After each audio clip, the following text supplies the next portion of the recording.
মানে you can learn it from the horse's mouth. সুতরাং আমিও 34 শুনে অবাক হলাম, মানে ওটা 234 হলে নয় এটা মনে হতো এটা কিছু হয়েছে।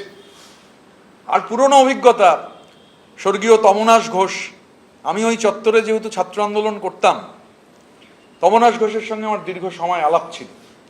তো তমনাশ ঘোষ সবাই জানেন এই পুষ্পা তমনাশ ঘোষের সঙ্গে কি করেছিল, কিভাবে তমনাশ ঘোষ থাপ্পড় খেয়েছিলেন সবাই জানে। তো অবিলম্বে তদন্ত হওয়া উচিত। এ হচ্ছে মানে হিটলারের যে ঠ্যাঙাড়ে বাহিনী, এই চার্টার্ড ব্যুরোক্র্যাটের ওখানকার ঠ্যাঙাড়ে বাহিনীর প্রধানের নাম ছিল মিতুন দে। তো মিতুন দে কি করেছেন এগুলো তদন্তের আওতায় আসা উচিত। শুধু জাহাঙ্গীরকে ধরলে হবে না, এটা একটা ওই যে সার্কেল অফ ইভিলের ডটগুলোকে মেলাতে হবে। আমি বলছি শুধু জাহাঙ্গীরের ডট মিলবে না, জাহাঙ্গীরের সঙ্গে মিতুন দেকে মেলাতে হবে, তার সঙ্গে কৈলাস মিশ্রকে মেলাতে হবে।